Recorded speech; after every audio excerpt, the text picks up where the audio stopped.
Good afternoon. Welcome to Newsbeat. We are live from our studios at Northridge in Accra. My name is Kenneth Jesse. Let's take a look at our top stories.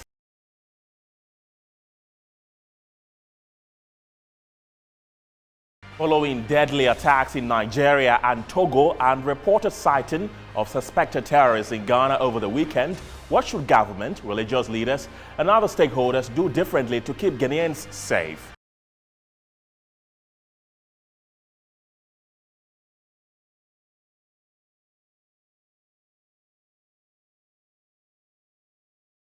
In the wake of downpours and related deaths, latest being the drowning of an 18-year-old lady of Tessano in Accra, we look at practical ways to deal with parade.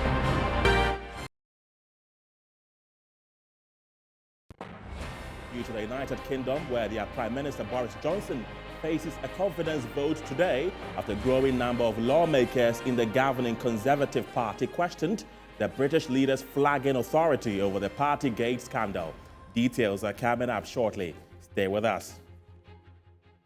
Welcome to the program. Terror attacks are on the rise in West Africa.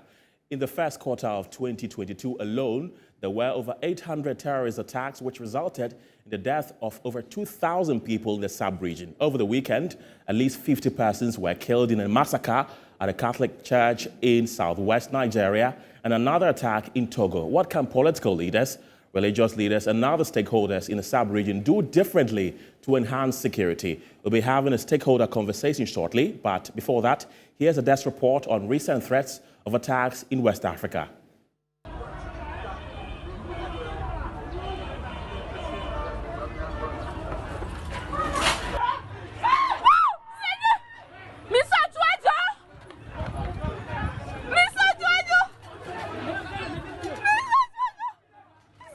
The sub-region continues to remain volatile with violent extremist activities. In the past 3 years, about 5,306 terrorist attacks have occurred and some 16,726 lives have been lost through these attacks. At an ECOWAS Defense Chiefs meeting in Accra in May, Ghana's Defense Minister, Dominic Nitiwo, expressed worry that despite national and regional efforts to combat the trend, the activities of violent extremist organizations and terrorist armed groups have increased tremendously. On Saturday, June 4, 2022, during an extraordinary summit of heads of state in West Africa, President of the ECOWAS Commission, Jean-Claude Cassibrou, said the authority is implementing a plan to ward off terrorist attacks, admitting that security is the topmost priority of the states in the sub-region.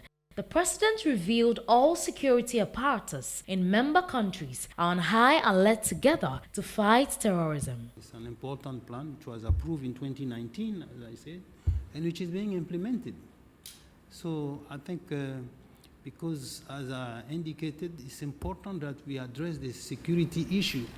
Otherwise, the whole region will become destabilized.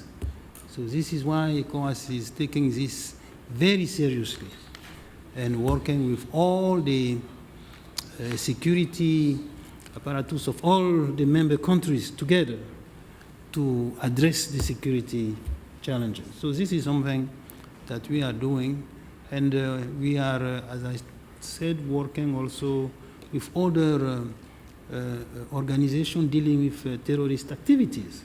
The following day, Sunday, 3rd June 2022, gunmen attacked the St. Francis Catholic Church in the town of Owo in Nigeria, killing at least 50 persons. In Togo, it was reported that a guy disguised himself and attacked a military man with knife, killing him, and took his rifle with the intent of spraying nearby market folks. Another security man, however, timely overpowered before he could strike. In Ghana, the Ministry of National Security identified the movement of suspicious persons on the hills of Bumprugu Nampadan, Nampandung districts in the northeast region. Similar intelligence was gathered at Garu in the upper east region. The activities of these suspicious persons are not known yet. The National Security, therefore, advised all security agencies to be on high alert to avert any possible breaches.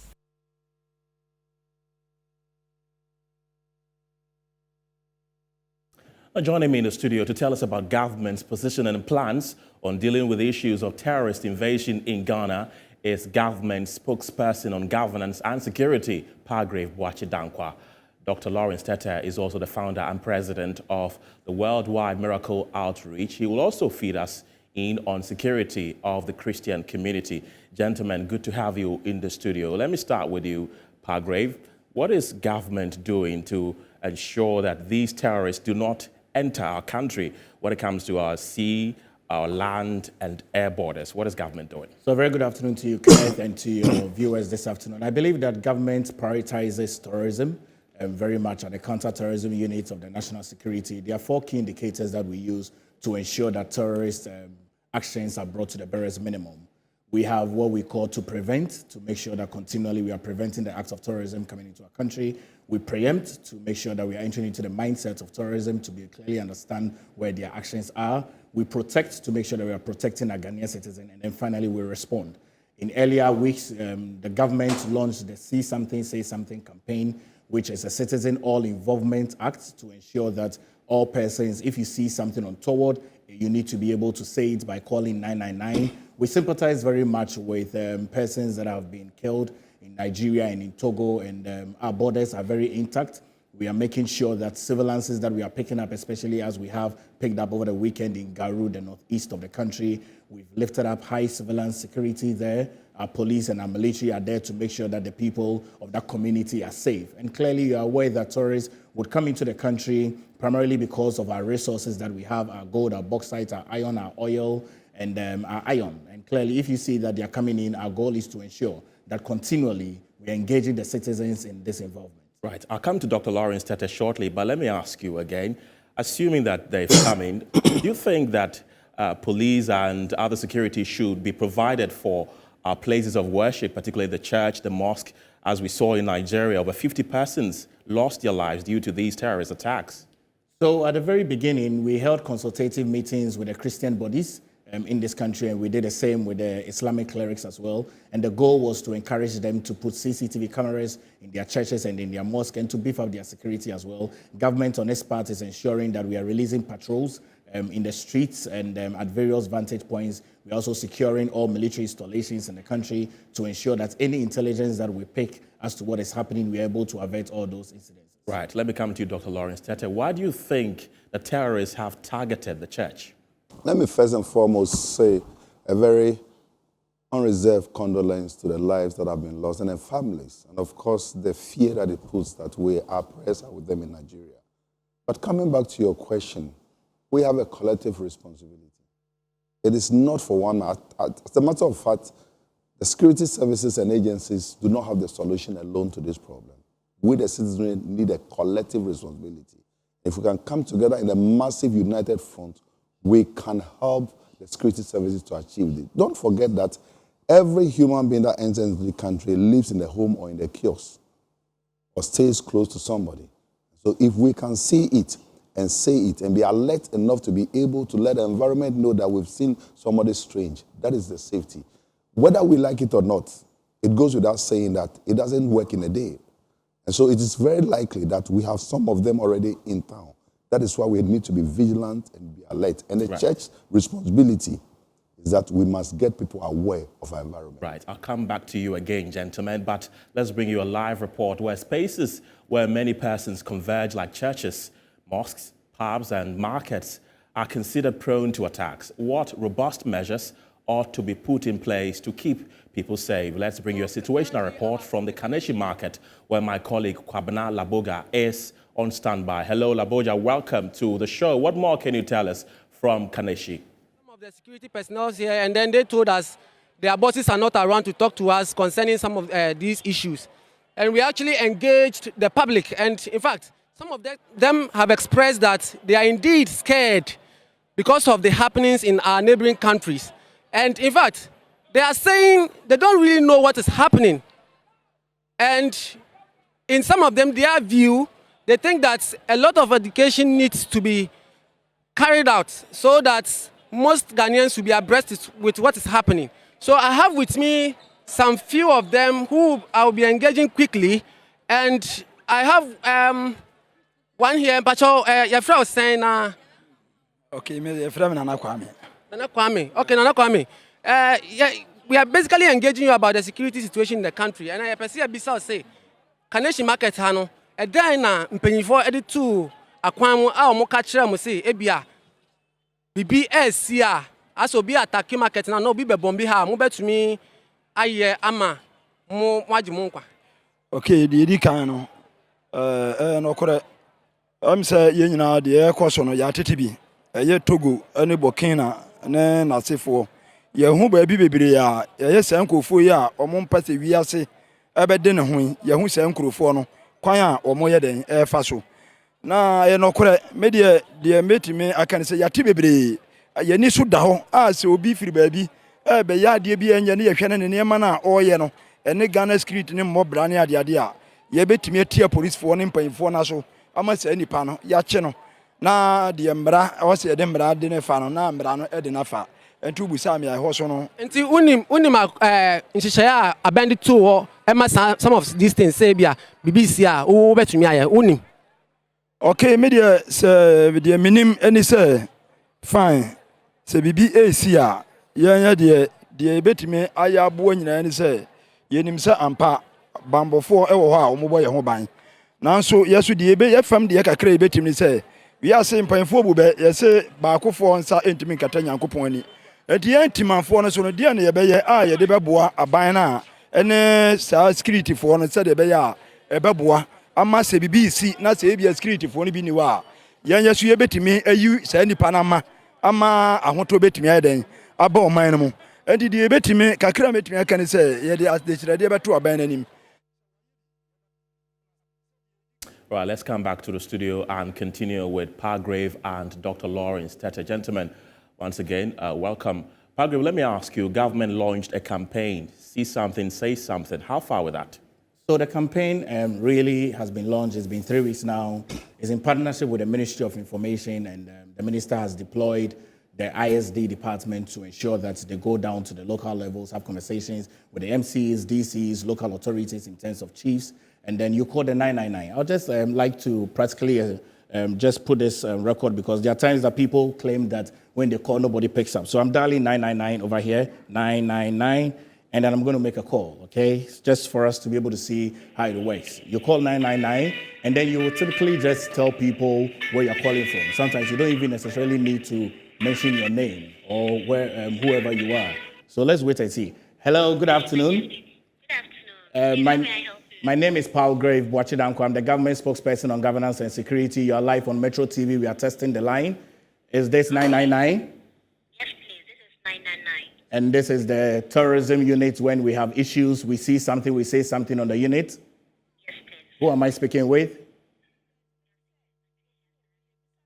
Thank you, Patricia. So clearly, when you make a call, 999, you see that it works. You just put your issue across, and then the team would be able to avail themselves and meet your issues. I remember about 2 weeks ago, I was driving just on the beach road, and in these roads, we have islands that have been made, which is planted with grass. A pickup just drove over the island, and immediately I called 999, and someone picked up, and I followed up, and they told me that they've picked up the person, and it's true that person was at risk of various persons. So really, this campaign is ongoing. Don't be idle. Whatever you see that is untoward and unorthodox within your environment, make sure that you call so that we can be able to avert this. Right, let me come to Dr. Lawrence Tetteh. You are an ambassador for the See Something, Say Something campaign, correct? Yes. So what is the See Something, Say Something campaign doing in collaboration with the church to ensure that we avert certain terrorist attacks I like we think witnessed? in this time and age, information is very paramount.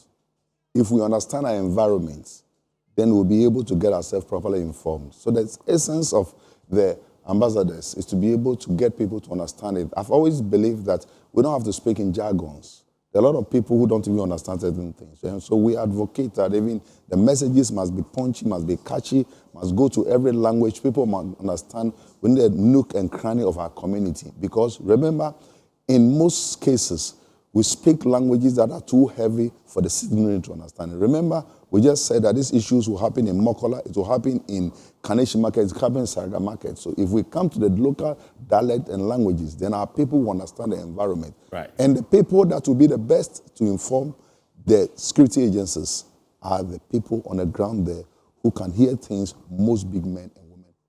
Right, gentlemen, I'll come to you once again, but before that, following the sighting of suspected terrorists on the hills of Bumpurugu, Nangponduri district in the northeast region and Garu in the upper east region, security officers were dispatched to address the development. Now, joining me to look at the nature of the exercise in the area is the chief executive for Guru, who doubles as the head of the District Security Council, Musa Osman. Musa, welcome to the show. What has been the reaction of residents of Guru to the news of sighting the suspected terrorists in the area?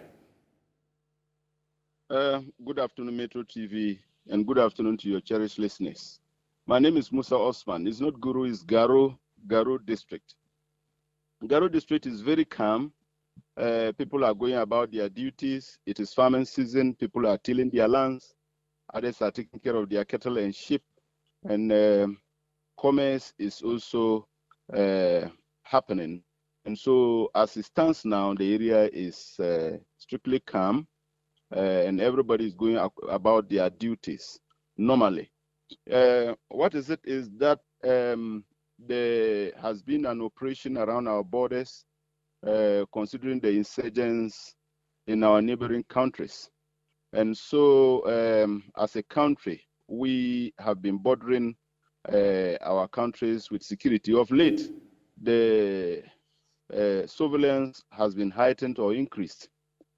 And then quite recently, security intelligence reported the movement of suspected characters around the area.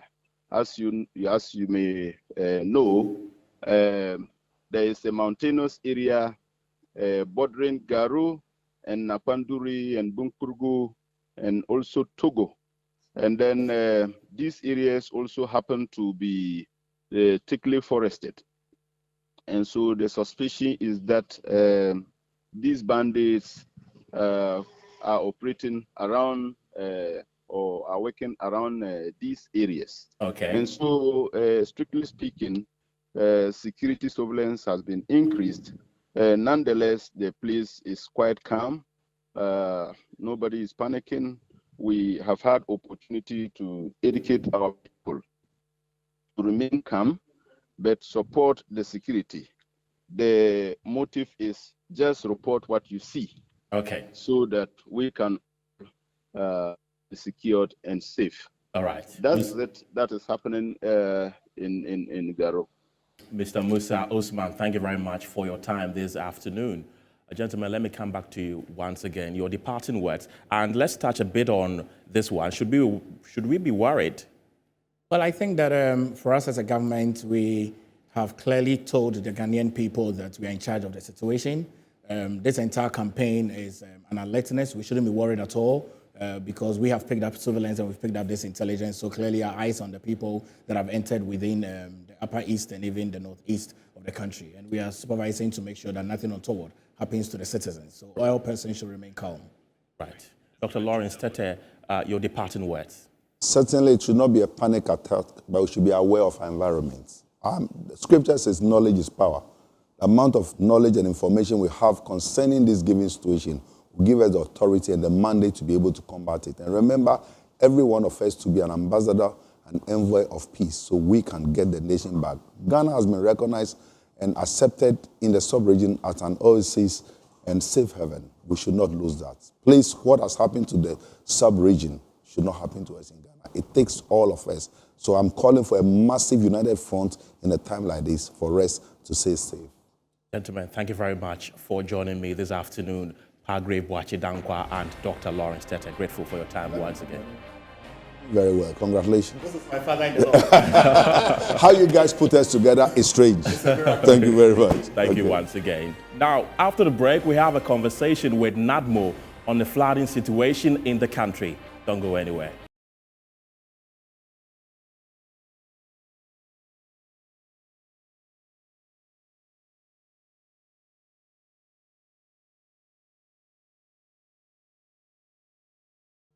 Welcome back. If you just joined us, this Newsbeat on Metro Television with me, Kenneth Jesse. Now, the National Disaster Management Organization has urged Ghanaians to pay particular attention to warnings and forecast by the Ghana Meteorological Agency. The disaster management organization believes this will go a long way to reducing the incidence of casualties recorded after every downpour.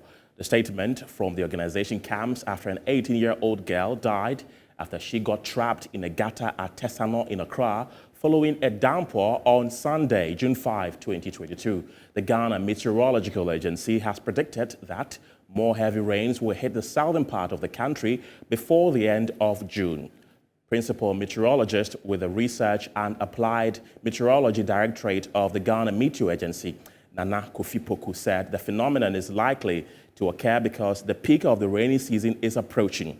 The National Disaster Management Organization has therefore called on citizens living in flood-prone areas to be extra careful.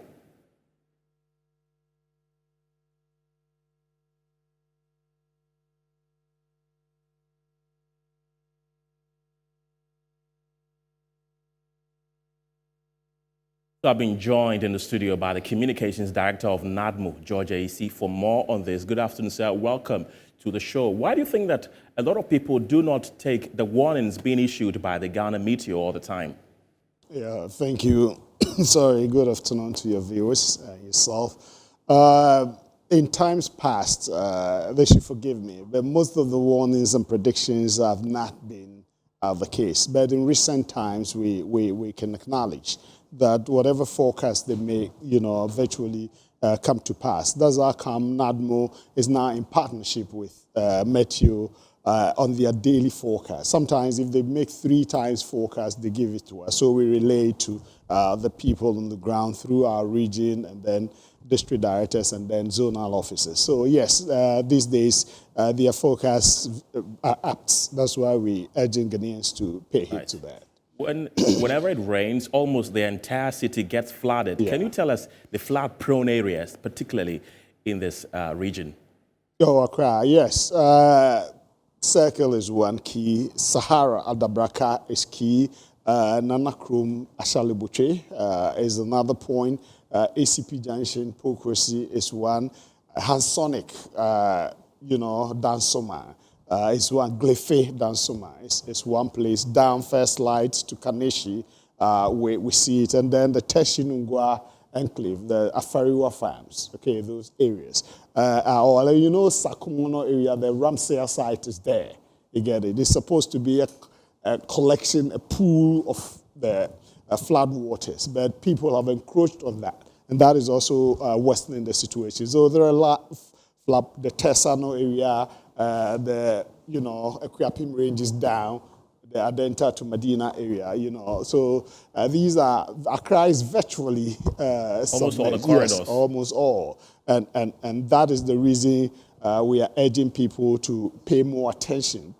Education, sensitization, and conscientization and awareness creation is being part of the drive to ensure people's safety. Right. You say you have collaborated with the Ghana Meteorological Agency to educate the public. How are you doing that? No, they give us the weather warning. Okay. And then we relay it to the public through our regional offices, district offices, and zonal offices. And they give it to the people, opinion leaders in communities, and they announce them in these local broadcast channels. Okay. Sometimes we give it, some of the media houses do the announcement in the affected areas. Okay. Since you've mentioned these flood-prone areas, assuming you're stuck in traffic and it starts raining and you're one of these areas, what do you do?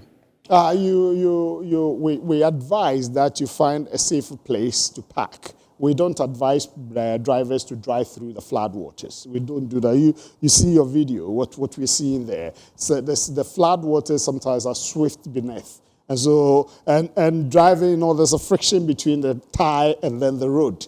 And when there's water, it's virtually taking away the friction. Okay, so then it's likely you can pull out. I don't think you are driving an articulator or a V8. It can be pulled away. So you park and then wait for the race to stop before you continue. Sometimes also you see people walking in the rain like you see on our video wall here. Yeah. What would you advise them? They stop. Look at the little girl's incident. Okay, I understand the slippers got off and she wanted to take it and then went into You get it? And so we advise people not to walk through the flood waters at all, completely. You know, when we're young, we used to be, play in the rain waters and go. But this time, it's not advisable to let your kids get into the rains to be playing when it's raining, because the flood waters are swift and there are dangerous, drains around that. If you don't take time, their head can even hit something. And they go. Do you have any hotlines people can contact in terms of emergency? Definitely. The emergency line 112. The emergency line 112, and then you say you want NADMO.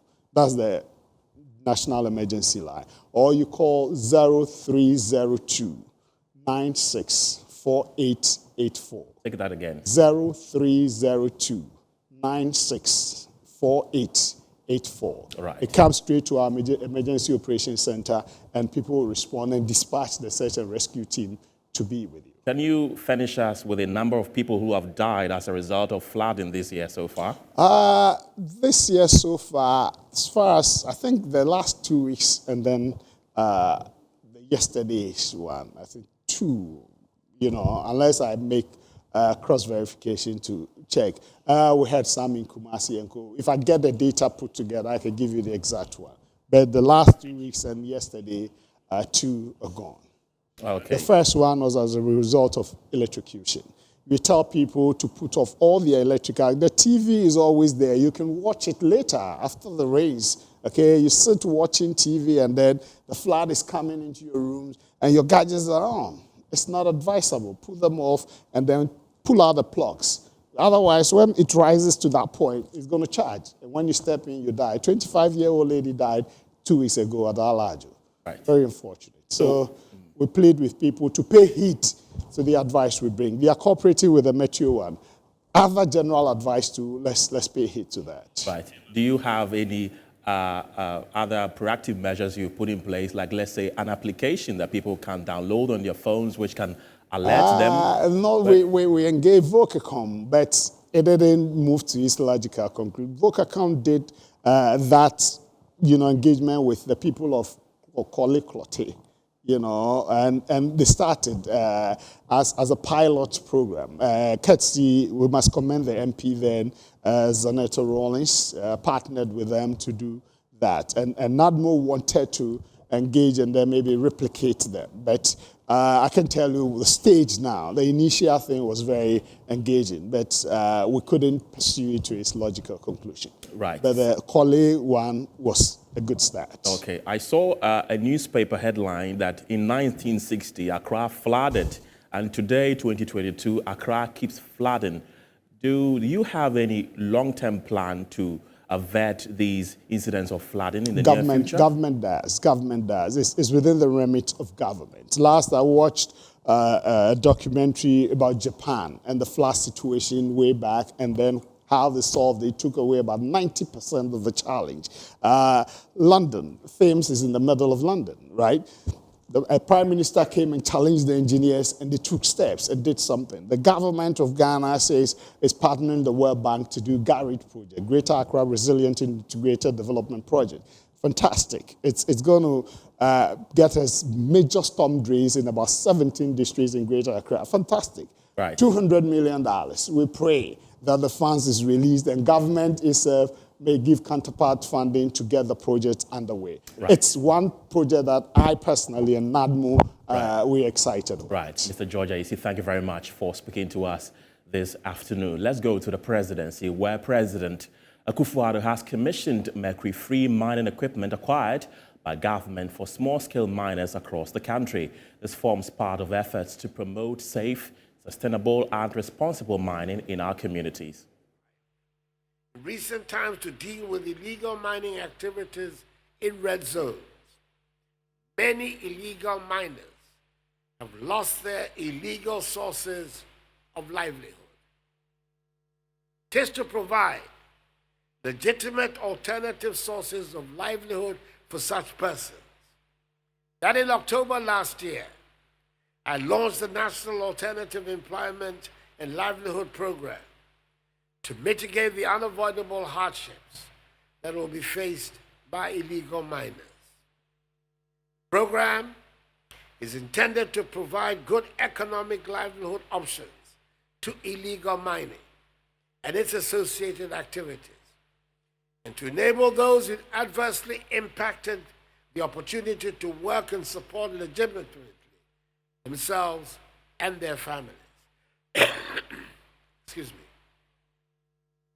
As part of this program, we've rolled out a national reclamation and reforestation project to reclaim degraded lands and transform them into economically viable lands, whilst creating job opportunities for the youth, landowners, and communities at large. We've also revamped the community mining scheme to promote responsible, sustainable, small-scale mining, which will support the Bank of Ghana's recent policy to purchase gold domestically to shore up its reserves and to contribute to the retention of the value of our mineral resources in our country.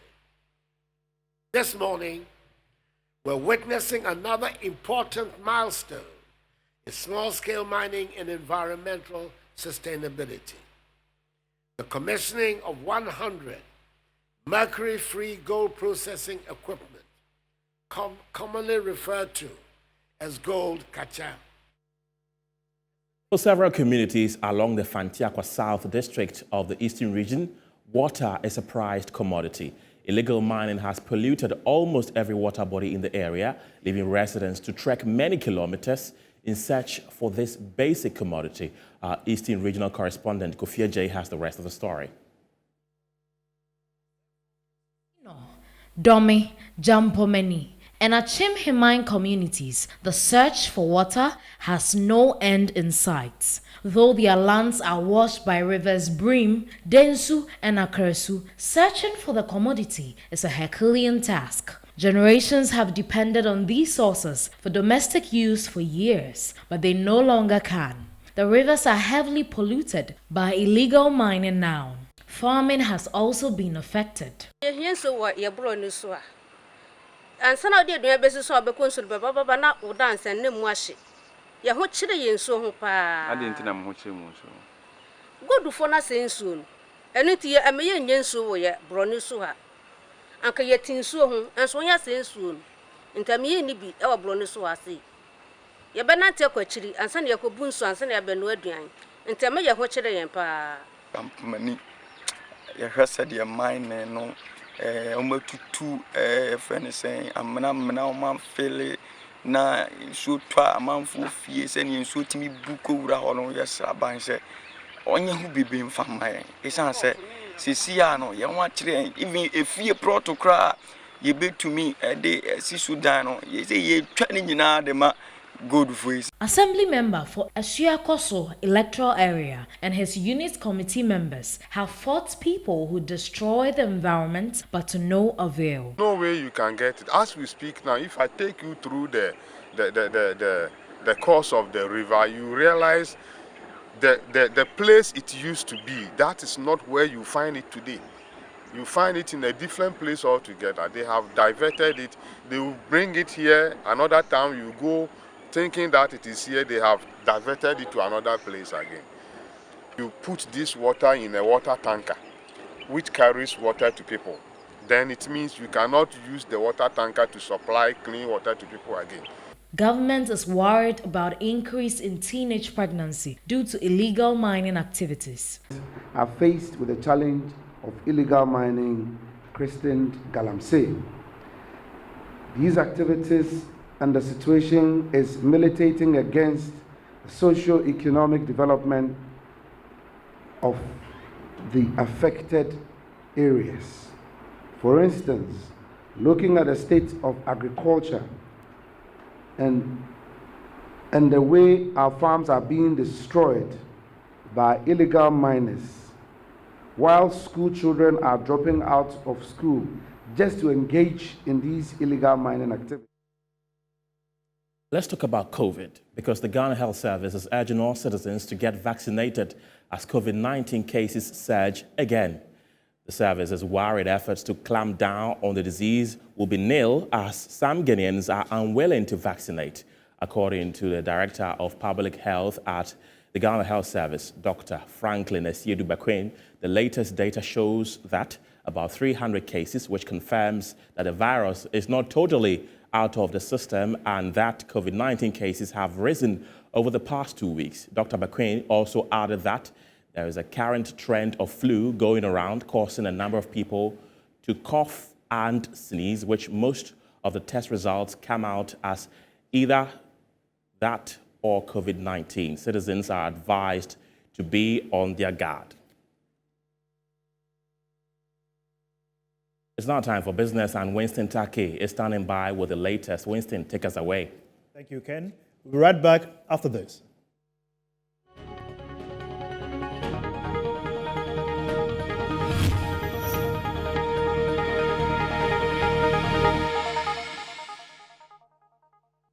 And now to a false business story.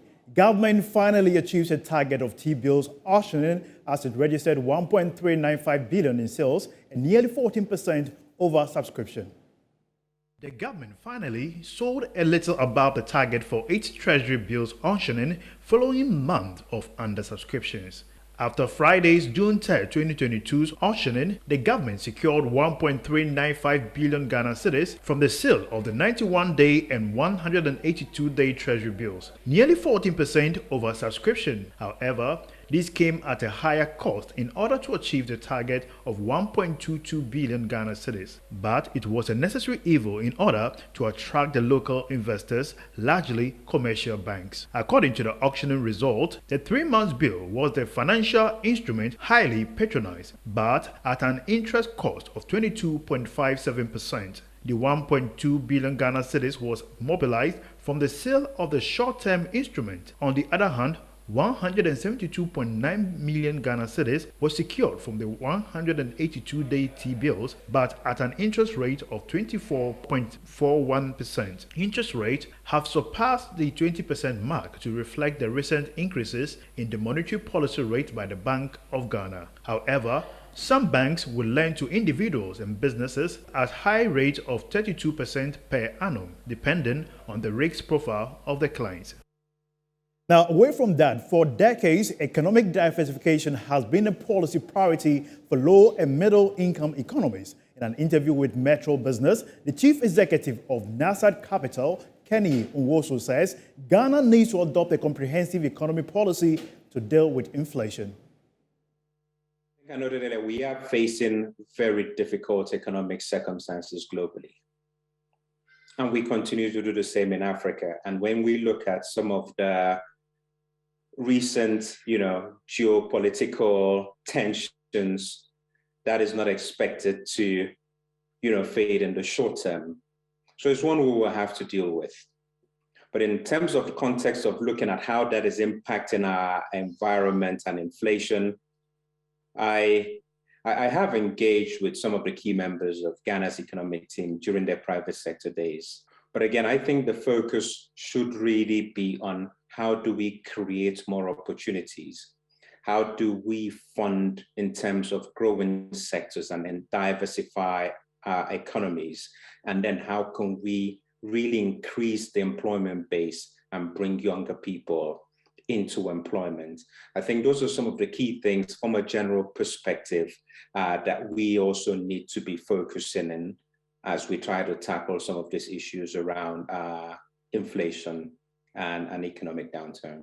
Looking at our health systems in the context of COVID, we still need to train, our younger generation, make sure the education is right for them, and make sure the other infrastructure, telecoms, etc., are in place as we grow.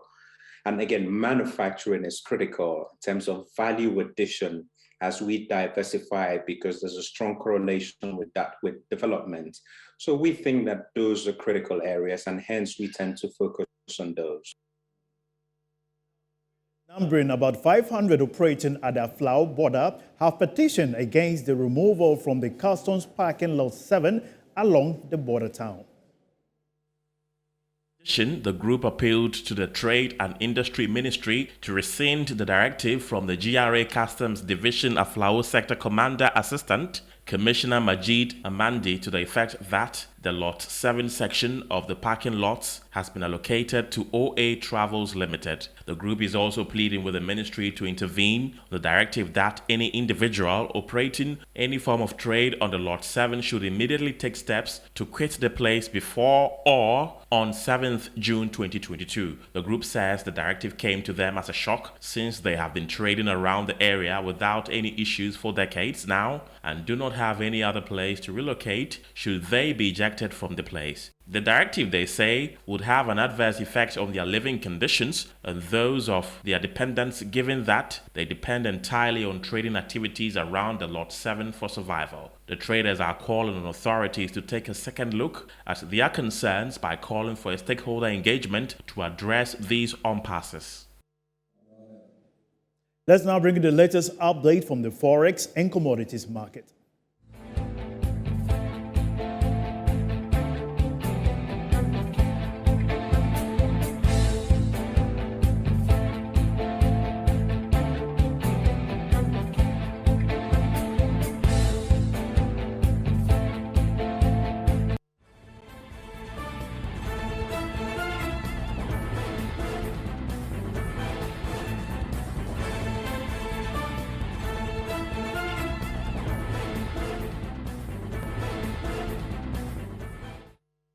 That'll be all for business. My name is Winston Taki.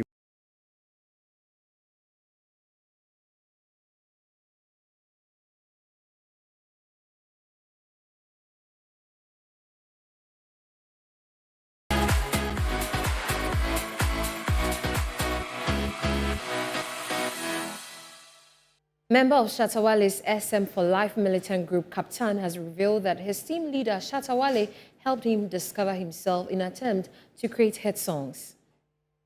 Well, he didn't just teach me about music or teach me about how to, be in this industry. He taught me a lot more about life, how to be yourself, how to make money, how to save, how to plan for the future. He mainly trained my brain, like my mind. That's maybe my own way, that's how I saw it. Okay. That's what I needed, actually, because I wasn't really in for the hype I was actually there to build myself, to realize who I am. Because when he discovered me, actually, I hadn't even discovered myself yet. He recounts how a song featuring himself and Shatawale, titled Taking Over, lifted the lid on him to become the star he is now. When we were recording Taking Over, because I was just at home, I just got a phone call, he said, come. And when I came, we recorded like 2 songs before Taking Over, but Taking Over, it took us about, 15 minutes. And he was like, hey, you, come, do this one like this. Hey, you, do this one like this. Hey, you, no, I see no, bah, we do the music. I go out, I saw it like maybe one of those. So I went home, and I woke up, superstar. Well, that's it for entertainment news on Newsbeat. My name is Harriet Adi Kenneth. National news is next.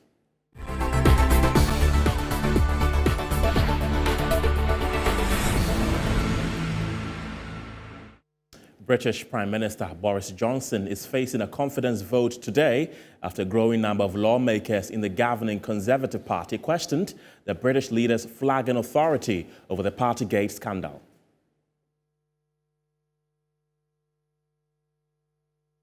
What was in the written statement, if it's helpful to you, which is simply to say that the threshold of 15% of the Parliament.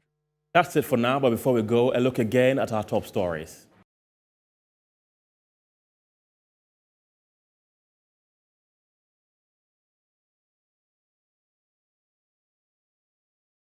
Following deadly attacks in Nigeria and Togo and reported sighting of suspected terrorists in Ghana over the weekend, what could government, religious leaders and other stakeholders do differently to keep Ghanaians safe? In the wake of downpours in the country and related death, latest being the drowning of an 18-year-old lady at Tessano in Accra, we looked at the practical ways to deal with perennial flooding and how to stay safe during the rainy season. We also took you to the United Kingdom, where that country's Prime Minister Boris Johnson faces a confidence vote today after a growing number of lawmakers in the governing Conservative Party questioned the UK leader's flagging authority over the Partygate scandal.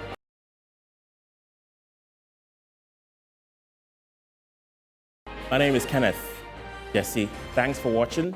Enjoy the rest of our program.